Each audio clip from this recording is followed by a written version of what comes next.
नंगौ घरामारियाव थुबुर जादों नंगौ नाथाय जोंनि आवाजा दिसपुर आरो दिल्लीसिम सहैनांगोन जोंखौ खुंग्रा जोंखौ बेंग्रा जोंनि सायाव हाबाफारि लाग्रा बै मानसिफोरनि खोमायाव बियो सहैनांगोन ओंखायनो बे हाबाफारियाव स्ल'गान जागोन लेक्सार जागोन मालायफोरनो डिबेट जागोन डिबेट होनो बिसोरो जोंनि सिगाङाव गैया जानो हानाय जोंनि डिबेटआ जोंनि खोथा बुंनाया बाथ्रा दान्थेनाया बिसोरनि खोमायाव मेलेमाव हाबहैनांगोन रायजोफोर ओंखायनो आं नोंथांमोनखौ खावलायदों जोङो स्ल'गान होगोन बयबो स्ल'गानाव गोख्रोङै बाहागो ला जै बर' हारिनो आरो गोसा बुंनांगोन रायजोफोर जै बर' हारिनो जान देंगे जान देंगे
खोथाया जाहैबाय जोंनि सोमावसारनाया सोलिगासिनो दङ आरो सोलिबाय थागोन बे सोमावसारनाया गोदो गोदायनो जोंनि दैदेनगिरिफ्रा बुंलांदों जि समसिम सासे बोराद बर' हौवा आरो जि समसिम सासे बर' आइजो थांनानै थागोन बै समसिम बड'लेण्ड सोमावसारनाया सोलिबाय थागोन आरो बे खोथाखौ जोंखौ खुंग्रा जोंखौ बेंग्रा जोंनि खर'साजों थाबायनानै संसार जाग्रा बै हारि हारिसाफोरनो जोङो गोख्रोङै सानफ्रोमबो मिथिहोनांगोन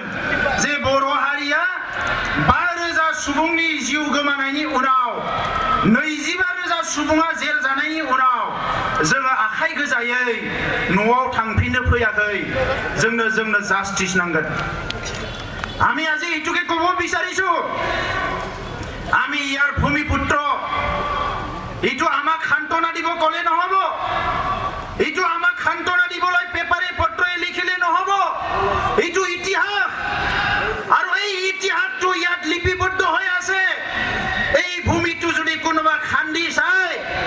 যিমান দূৰত যাব যিমান ভিতৰত তললৈ যাব তিতা বান ৰাজাৰ ইয়াতে অস্থি পাব আৰু বান ৰাজাৰ বংশবিলাকৰ অস্থি পাব যিসকলক বানাসুৰৰ বংশ বুলি কোৱা হৈছিল আৰু ইতিহাসে কৈছে এই বানাসুৰৰ বংশ কোন নহয় এই কিৰাত মংগোলীয় বড়ো মেছ এই জাতি জনগোষ্ঠী বিলাকে বানাসুৰৰ বংশ এইটো মই কোৱা নাই ইতিহাসে কৈছে গতিকে আজি আমি কি বিচাৰিছো এই ভূমিত আমি আছিলো আজি আছো আৰু ভৱিষ্যতে আমি থাকিম বুলি কোৱাটো আপোনালোকে থাকিব নালাগে বুলি কোৱা হোৱা নাই কিন্তু আপোনালোকে আমি থাকিম বুলি ক'লে এই ভূমি আমাৰে বুলি ক'লে কোনোবা ভাবি লয় তাৰ মানে আমাৰ নহয় নেকি ইয়াৰ সলিউশন আমাৰ তাত নাই আমি কোনোদিনও কোৱা নাই আৰু নকওঁ এই ভূমিত কোনো নাছিল বুলি কেনে এই ভূমিত আপোনালোকও আছিল কিন্তু আপোনালোকে পাহৰি যাব নালাগে যিসকলে ইয়াত জংগল চাফা কৰি গছ গছনি কাটি মানুহ থাকিবলৈ যোগ্য কৰা হ'ল এই অঞ্চলত আহি আপোনালোকে আজি সভ্যতা গঢ়ি উঠিলে আপোনালোকৰ ভাষা সংস্কৃতি জীয়াই ৰখাৰ কাৰণে আপোনালোকে সপোন ৰচিলে বাস্তৱ ৰচিলে সৃষ্টিৰ কাৰণে কাম কৰিবলৈ সুযোগ পালে যিসকলে আহি পেলাই ইয়াত প্ৰথমে জংগল চাফা কৰিলে বাঘ ভালুকৰ লগত যুঁজিলে সেইসকলক পাহৰি গ'লে নহ'ব সেইকাৰণে আমি কৈছো যে বডলেণ্ড সংগ্ৰামক লৈ পেলাই কোনোবা যদি আণ্ডাৰ এষ্টিমেট কৰিছে কোনোবা যদি ভাবিছে যে ইহঁতক বহুত আমাৰ হাতত ক্ষমতা আছে পুলিচ আছে মিলিটাৰী আছে ৰাজনৈতিক আছে কৰিব আজিও যদি কোনোবা এনেকা মনোভাৱ লৈ আছে মই আহ্বান কৰোঁ আপোনালোকে মনোভাৱ সলনি কৰক আমি কছাৰী হয় আৰু কছাৰী হৈয়ে থাকিম কিন্তু কছাৰী হলে বুলি সি আগুৱাই যাব নোৱাৰে সি শিক্ষা দীক্ষা ল'ব নোৱাৰে সাংস্কৃতিকভাৱে আগুৱাই যাব নোৱাৰে সামাজিকভাৱে আগুৱাই যাব নোৱাৰে ৰাজনৈতিকভাৱে আগুৱাই যাব নোৱাৰে কোনো ইতিহাসত এনেকুৱা লিখা নাই সেইকাৰণে আমি চৰকাৰক কৈছোঁ 50 বছৰে বহুত সুযোগ পালে সময় পালে কিন্তু এই 50 বছৰত আমাৰ অধিকাৰ প্ৰদান নকৰি পেলাই আমাক ন্যায় প্ৰদান নকৰি পেলাই বড়ো আন্দোলনটো মুখিমূৰ কৰিবৰ কাৰণে 5,000 মানুহ শ্বহীদ কৰা হ'ল 25,000তকৈ অধিক জেলত সোমোৱা হ'ল আমি প্ৰশ্ন কৰিছোঁ ইয়াৰ ন্যায় আমি কেতিয়া পাম আমি কেছ দিব বিচৰা নাই আজি শোণিতপুৰত ভূমি পাট্টা বিচাৰিলে আমাক কেছ দিয়ে আমিও কেছ দিব পাৰো ইয়াত শ্বহীদ আছে 5,000 মানুহ শ্বহীদ হৈছে আমিও কেছ দিব পাৰো ভাবিছে নেকি আইনটো কাৰোবাৰ কাৰণে বনাইছে ভাৰতৰ চাৰিসীমাৰ ভিতৰত ব্ৰহ্ম ক্ষুদ্ৰ যোনে নাথাকক কিয় দলিত ট্ৰাইবেল যোনে নাথাকক কিয় হিন্দু মুছলিম যোনে নাথাকক কিয় আইনটো সকলোৰে কাৰণে সমান কোনোবা যদি ভাবিছে আইনটো মোৰ ইহঁতৰ নহয় ইয়াতকে ডাঙৰ ভুল একো নহয় আপুনি যদি কিবা কৰিছে আপুনি মোক শুনিকাই দিছে যে আপুনিও সজাগ হওক আজি সেই কাৰণে আমি কৈছোঁ ইয়াত ভূমি পাট্টা বিচাৰিলে কেছ দিয়ে পঞ্চায়তৰ অধিকাৰ বিচাৰিলে কেছ দিয়ে যিসকলে জাতি গঠন কৰিম বুলি সংগ্ৰামত নামিছিলে নিজৰ জাতি গঠন কৰিম বুলি ৰক্ষা দিম বুলি সংগ্ৰাম কৰা মানুহবিলাকে অইন জাতিৰ সংগ্ৰামটো কিয় বুজি নাপায় মোৰ প্ৰশ্ন আৰু এই সকলে আজি শোণিতপুৰৰ পৰা বিধায়ক হৈ আছে মন্ত্ৰী হৈ আছে আৰু এই সকলে কৈছে বড়োবিলাকক মাটি পাট্টা দিয়া নহ'ব আমি কেতিয়াও সহ্য নকৰোঁ আমি কেতিয়াও মানি নলওঁ এই সংগ্ৰাম চলি থাকিব এই ভূমিত আপোনাৰ যিমান অধিকাৰ আছে আমাৰো আছে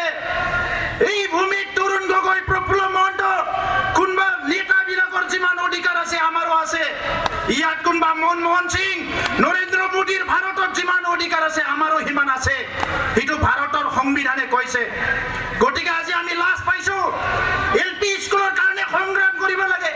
কিতাপৰ কাৰণে সংগ্ৰাম কৰিব লাগে আজি অংগনবাড়ী চেণ্টাৰৰ কাৰণে সংগ্ৰাম কৰিব লাগে এই শোণিতপুৰ জিলাত চৰকাৰে 28টা ইজিএছ চেণ্টাৰ দিলে বড়ো মিডিয়ামৰ কাৰণে আজি 28টা ইজিএছ চেণ্টাৰ কেছ দি পেলাই পেণ্ডিং কৰি থলে আপোনাৰ কি লাভ হৈছে কিবা লাভ হৈছে জানো এইটো কেছ কৰি পেলাই বড়ো মিডিয়াম স্কুলটো হ'ব দিয়া নাই তাৰ মানে আপোনাৰ বহুত লাভ হৈছে নেকি না আপোনাৰ ডাঙৰ ডাঙৰ কিং মানে ইয়াত ওলাইছে সেইটো কৰি পেলাই আমিতো দেখিবলৈ পোৱা নাই আমি দুখ পাইছোঁ ইফালে কয় ভূমিপুত্ৰ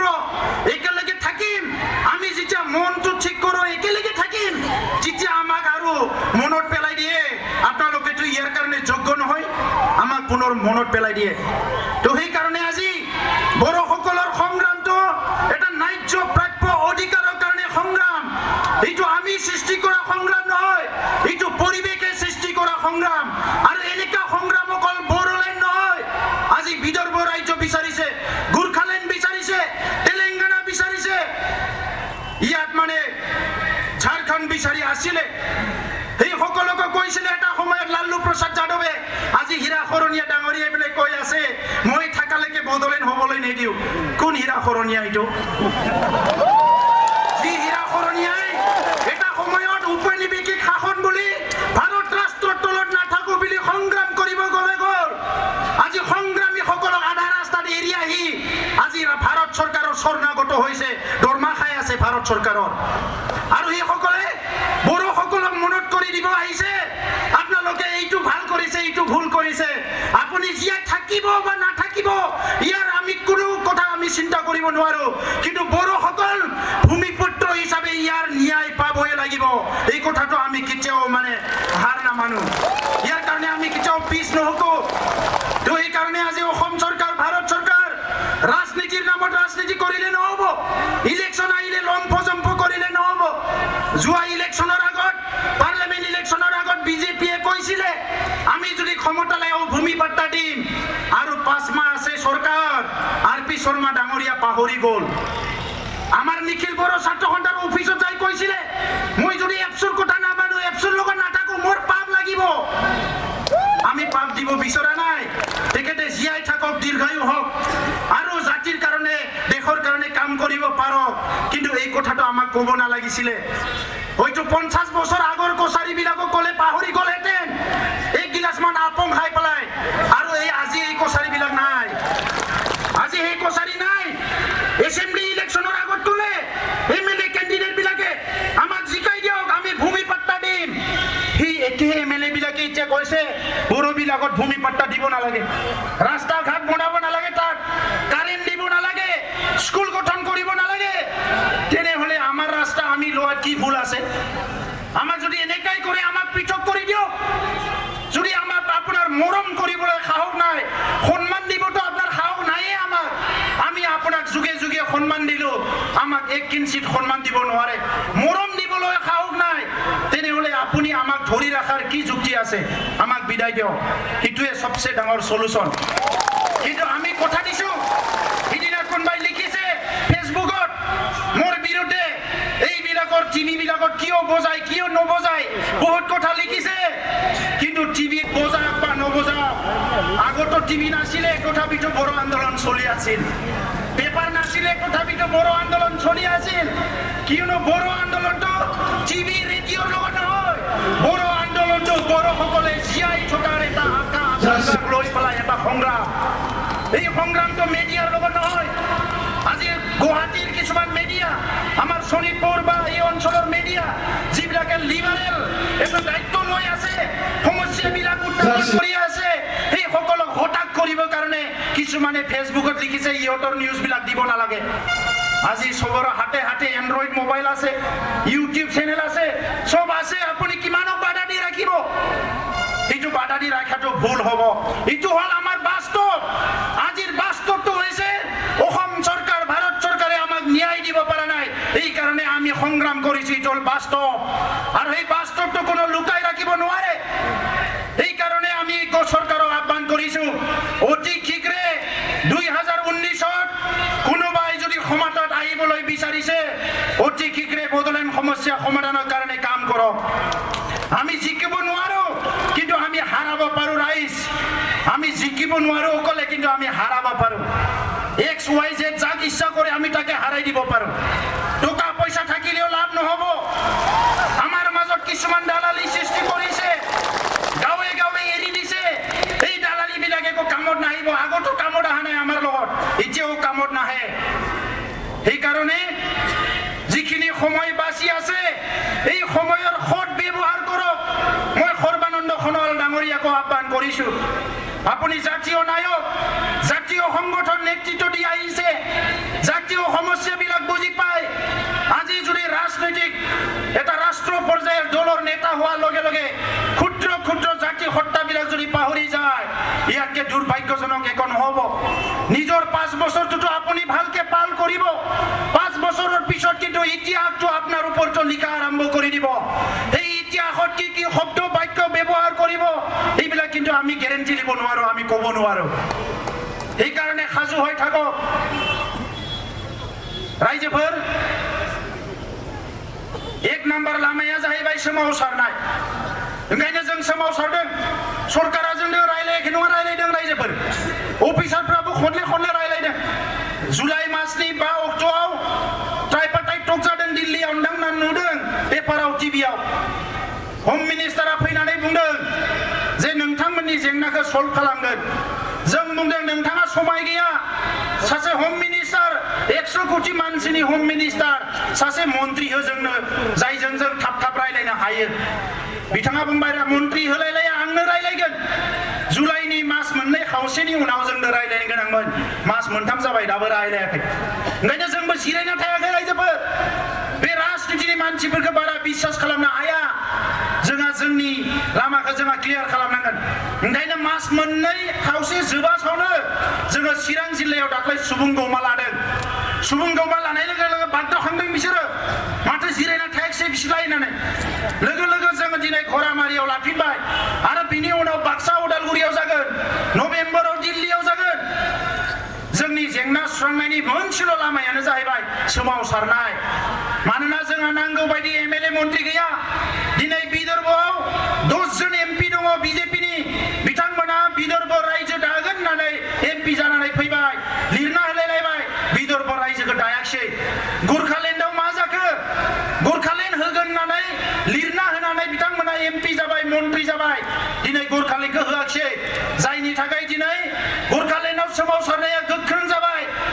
14 मानसि थैबाय दानिया सोमावसारग्रा लिडारफ्रा एफा एनै गोरोन्थि खालामबाय हिंसा खालामबाय बेखौनो चार्ज लानानै गुरखालेन्ड मुभमेन्टखौ सिनस्रि सिफायनानै दोनबाय बिसोरो दा नंखायनो रायजोफोर दिनै जोंनि फाफ्लियाव फैबाय अल इन्डियायाव सोर मा जागोन मा जाया सोरबा रायजो मोनगोन ना मोना जों मिथिया दिनै अल इन्डियायाव रायजो बिग्रा मोनसे सोमावसारनाय थांना दंबा बे बड'लेण्ड सोमावसारनाय आरो जोङो बेखौनो हास्थायदोंमोन जे मोनसे समाव फैयै फैयै जोंनि सोमावसारनाया ओरैबायदि महर लानांगोन जाहाथे इन्डियानि मानसिफ्रा जानायनि लोंनायनि साननायनि हनायनि बड'लेण्ड सोमावसारनायखौ जाहाथे नुयो साननो गोनां बाध्य जायो दा सोरबा सोरबा बिथांमोननि गोजाम लिडारफ्रा बिजेपिनि रायलायहरदों जे नोंथांमोनजों रायलायनांसिगोन माबानांसिगोन जोंबो दनथ्रायगासिनो दङ जानला मानलाजों जानाय नङा एबार जोंहा एनडिबिनि गाहाय नेहाथारिया दा बुंगोन जोंबो जेखौ सानानै दोनखादों बेसेबां खारग'नो बिसोरलाय थांनाय इलेक्सनाव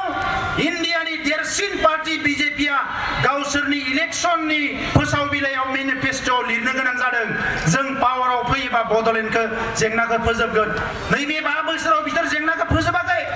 उनाव जुदि जोंनि मदद नांगौबा ओइबार जोङो लिरना होनायजोंल' जानाय नङा जोंनो भारत सरकारा बिथांमोना जोंनो जों बिश्वास खालामनो हानाय रोखोमनि खामानि मावग्रोना देखायनांगोन अब्लासो जों बिसोरनो भट होगोन नङाबा जों होआ दा नंखायनो रायजोफोर गिबिया सोमावसारनाय नैथिया जाबाय राजखान्थियावबो जोङो खौसे जानांगोन रायजोफोर इलेक्सन फैदों सोरबा बायदिसिना फैनानै बुंफैगोन जाय जि बुङानो मानो जाय जि आफाद मावानो मानो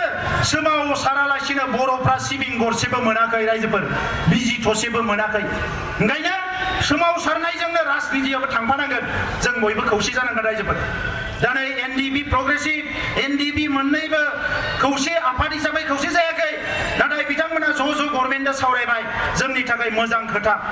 जोंहा फिसा मोनसे हान्जा थाबोदों बाहेराव बेखौ लानानै माखासे सोंलु जादों ओंखायनो जों बिथांमोनखौबो खावलायदों जे बिथांमोनाबो सावरायनायाव फैनांगोन दिनै मानसि खावगोन बहाबा सोरखौबा गावथारनानै होगोन माबा माबि खालामगोन बेजोंथ' भारत सरकारा डिसिसनखौ लानाय नङा नाथाय जोंहा सावरायनाय बायदिसिना जेंनाफ्राव खहा जागोन बेफोर खोथाखौ बिसोरबो साननांगोन दिनै माखासेया जेलाव दङ दाख्लै बावै नोंथांमोना खोनादों फासि होनायनि खोथा ओंखारबावबाय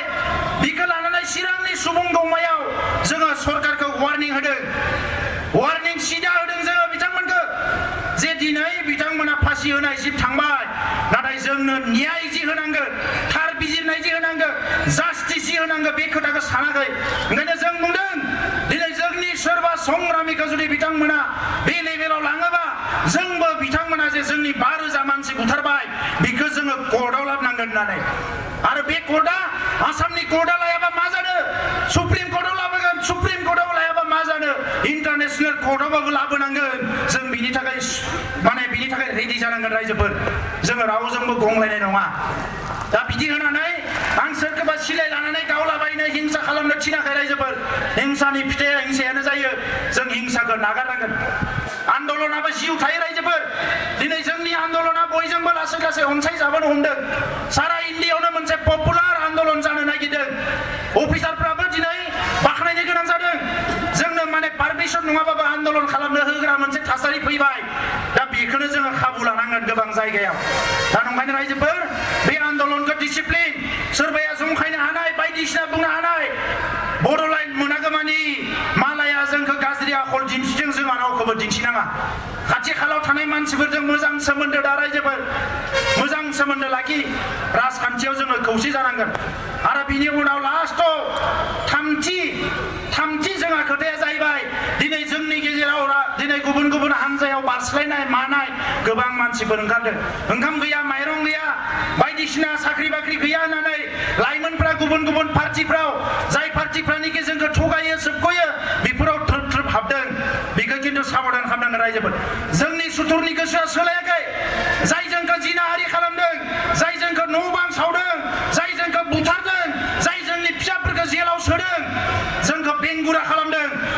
मानसिफोरनि गोसोआ 1%बो सोलायाखै जोंबो थिग थानांगोन रायजोफोर दा ओंखायनो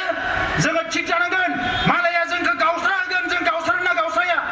मालाया जोंखौ खैसारि सागोन जों खैसारियाव गोग्लैना गोग्लैया 50 बोसोर जों मालायनि सानाय जियाव गोग्लैबाय जों बयबो सिमाय खिरा लानांगोन जोङो दिनै रावबो मालायनि सानाय जियाव गोग्लैया जोङो गावनि लामाजों थांगोन जोङो बेखौ जोङो थिग खालामनांगोन रायजोफोर दा बारा गोलाव बुंला आङो रायजोफोर सोमावसारनाया थांबाय थागोन आं गोसो गोरबोनिफ्राय सनितपुर बिश्वनाथ आरो उदालगुरिनि बिसेसके जोंहा धेमाजिसिम दंफैयो बेवहाय लिडारफोर बयखौबो आङो साबायखर बावदों जे नोंथांमोना दिनै फैनानै बे हाबाफारिखौ साक्सेस खालामबाय दा सनितपुर हिसाबै फैगौ जानुवारियाव पन्चायत इलेक्सन जागोन होननानै बुंदों गेजेराव जों खननै खनथामसो सरकारनि मानसिया रायलायबावगोन जोङो बिथांमोनखौ नारसिनगोन जुदि बे नारसिननायाव जाया बायदि मोनोबा आरो जोङो बेवहाय गिलु बालु सोमावसारनांगोन कारना जाहैबाय गोदो खोनादों जोङो बिसि जानाय बिटिसि जानाय समाव बे हाग्राबारियाव मानसि गैया होननानै सोनो होआखै बिसोरो दाबो बेखौनो माथा मारिगासिनो दङ ओंखायनो जोंनिया जों लिडारफोरजों बयजोंबो रायलायबाय थादों ओइबार माबा मोनसे सुक्ति जायोबा बयनिख्रुइ गोनांसिन एजेन्डायानो जाबाय सानजानि सिमाखौ नारनांगोन जोंनि आबै आबौनि हा बियो सानजानि सिमाखौ नारनांगोन ओंखायनो आन्दलना हरै जा दा जा सानजाहा आन्दलना जोंहा खनले जानांगोन रायजोफोर गोख्रोंनिफ्राय गोख्रों आन्दलन जानांगोन सुथुरखौ जोङो फेजेननांगोन बोलोजों नङा सोलोजों नङा मेलेमजों नङा गोसोजों जेरै हाया जेरै जोङो सुथुरखौ दुरबल खालामनांगोन आरो बिनि थाखाय जोंनो सोमावसारनो नांगोन दिनै नैबे जि रायजोआव जों रायजो जादों बेवहाय नाय जोंजों जुजिनानै सोमावसारफानो हाग्रा बेवहाय रावबो जोलै गैया बेवहाय दा नंखायनो रायजोफोर जोङो बेखौ जाहाथे सिदा जायो खोथाखौ सानो गुबुन मोनसे खोथा जोबथारनायाव बुंनो नागिरनाया जाबाय बड'लेण्डखौ बोरै बरायनो नागिरदों रायजोफोर बड'लेण्डआ दिनै नङा गाबोन जागोन नाथाय बड'लेण्डखौ बोरै बरायनो आंनियाव मोनसे सोंलु फैदों जि सनानि बड'लेण्ड जिखौ लानानै रोजा बोसोर आर'नाइ खाम सिफुं जथा लानानै जोङो सेरजा सिफुं लानानै रायजो जागोन होननानै थिग खालामदों अनलायनानै ग्रोम बिदा फंबाय नों दा नागार आं दा नागार राव थुनलाइ हारिमु लानानै बुहुमनि बिखायाव रायजो जानो होननानै जों सोमावसारदों पुलिस मिलिटारिनि गुलिखौ जोङो नेवसिदों बे सनानि बड'लेण्डखौ बोरै बरायनो रायजोफोर नोरजिया जौ फाग्ला जानानै बरायनो जुवा गेलेग्रा तिर गेलेग्रा जानानै बरायनो लेखा फरा नागारनानै आदुवा जाम्बा जानानै बरायनो नोरजिया मोनसे गाद्रा गुद्रा हारि जानानै बरायनो ना बोरै बरायनो जों बड'लेण्डखौ जुदि बेबायदि जायोबा गाबोन बड'लेण्डखौ मोनखांनायनि उनावबो जेरै दायो बिटिसिआव बिनि ठिकादारफ्रा सोरबा मारवारि माबा माबिया जाजोब्बाय जोंनि बड'लेण्डआव मालायासो जोंनि सायाव आरोबाव मै होनानै जागोन दा नंखायनो रायजोफोर नैबेनो राइट टाइम रिभलिउसना मानि थाखाय जायो बिग्रायखांनाया सोलायनायनि थाखाय जायो आरो दा जों सोलायनो नाजानांगोन गोदोनिफ्राय नाजाबोबाय हायाखै ओंखायनो आं रायजोफोरखौ खावलायदों जेब्लायसिम बर' रायजोआ डिसिसन लाया जों जौगारबाय जोङो बायदिसिना खोमसि फोथायनायखौ दिनैनिफ्राय बावगारबाय जौ जुवाफोरखौ जोंनि गामियाव जानो होला जों सोद्रोम समाज जागोन ख्रिस्टान जा ब्रह्म जा बाथौ जा थानसालिखौ चार्चखौ मन्दिरखौ जों मोजाङै सिबिगोन अनलायनानै रायजो जागोन होननानै थांखि लाया अब्लासिम जोङो हारिया जौगानो हानाय नङा गोदो गोदाय जोंनियाव गैयामोन आइजोफ्रा ना लायो ना गुरो माइ गायो जि दायो ग्रोम संसार जायोमोन दायो लामा नुनानै भिक्षाया गावो आइजोफ्रा दखान होनो नांबाय दखान होनाया दखना फाननाया जेबो नङा अन्थाइ बुग्राफ्राबो आइजोसो जौ फाननायाथ' जौ फाननाय अन्थाइ लामा बानायनो अन्थाइ बुख्रुबग्रायाबो आइजोफोरसो जाबाय नुनानै दुखु मोनो हौवाफ्रा जौ लोंनानै गोग्लैनानै थायो सेंग्राफ्रा सान्दुं गोसायाव केराम गेलेनानै थायो आरो आइजोफ्रा सान्दुं सिङाव अन्थाइ बुख्रुबो गावनि न'खर संसारखौ सोलिनो थाखाय बेजों बर' बड'लेण्डखौ बरायोबा जानाय नङा रायजोफोर ओंखायनो बयबो सांग्रां जा रायजोफोर जोङो हादानावनो था जेरावनो था बे जोंनि हा बेनिफ्राय आरो जोंहा खारनायनि खोथा गैला बेवहायनो जों जुजिनानै जुगे रायजो जानांगोन जोंनि गामिखौनो साबना हामना गामि खालामनांगोन जोंनि समाजखौनो बयनिख्रुइ सोद्रोम समाज खालामनांगोन जोंनि गथ' गथायखौनो आखल गोनांसिन गथ' गथाय खालामनांगोन सोरबा दिनै मटर साइकेल सालायनानै बहाबा सौग्रावनानै थैदों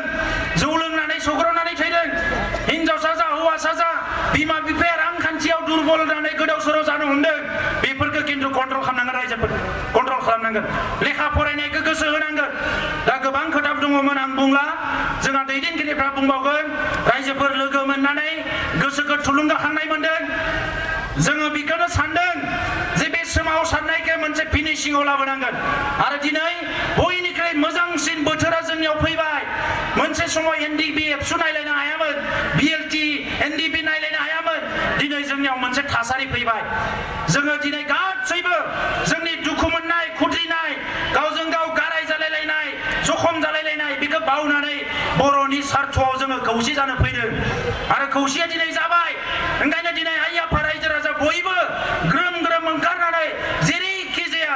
बर'नि जेंनाखौ सुस्रांनो थाखाय बयबो जानजि खाफ्रानानै दावगाबोनांगोन रायजोफोर ओंखायनो उननि सोमावसारनायफ्राव बयबो बाहागो लानांगोन खौरां बिलाइयाव ओंखार सेंग्राफोरखौ आं जेरावबो खावलायबोदों जायफ्रा लेखा गोरों फेसबुक टुइटार माबा माबि थुबाय थायालासिनो जेला सोमावसारनाय जायो 10 दिन गाहाम सोमावसारनायनि पस्टखौनो आलादा आलादा खालामबाय थानांगोन बयबो हिन्दी रोंगो इंलिश रोंगो नरेन्द्र मदिया फुङाव नायोबा बिनि टुइटाराव जाहाथे फार्स्ट बड'लेण्डखौनो नुयो राजनाथ सिंहा बिनि मबाइलखौ खेवनाय लोगो लोगोनो वाट्सएप टुइटाराव जाहाथे बियो बड'लेण्डखौनो नुयो बेबायदि खामानिखौ जों मावनांगोन मोनसेजों नङाबा मोनसेजों ओरै नङाबा ओरै लामाया खुनु बन्द जायाखै रायजोफोर आरो गुबुनखौ जेबो गिनांगौ गैया जों जोंनि मोन्थाइखौ बिनायाव जोंनि हायाव जोंनि आबै आबौनि हायाव जोंनि रायजोआव जोंनि हादोराव जोंनि बुहुमाव जोंनि मुलुगाव जोंनि अधिकार बिनायाव लाजिनांगौ गिनांगौ फासयनांगौ जेबो गैया बेवहाय बे आंनिसो खोथा आंनि खोथा बियो आं रावनिबो इनाय सानाखै रावखौबो हिंसा खालामाखै दा बे खोथाखौ बुंबाय रायजोफोर रोजा रोजा साबायखर बावबाय आं बेखिनिखौनो बुंनानै खेबसेबाव फिन बिग्रायारि गाहाम हामलायनायखौ बावनानै आरोबाव लोगोसे दा थांफिनायाव जाहाथे बयबो मोजाङै थाङो बिनि सिगाङाव आं खावलायखानानै दोनदों आरो साथामसो जोंहा गोनां दैदेनगिरिया गोनां खोथाफोरखौ लानानै बिबुंथि लाखिगोन बेवहाय जाहाथे नोंथांमोना बयबो खोनासङो आं बेखौ खावलायबाय दा जोबथारनायाव मोनसे स्लगान होनानै फोजोबगोन बयखौबो बाहागो लानो थाखाय खावलायबाय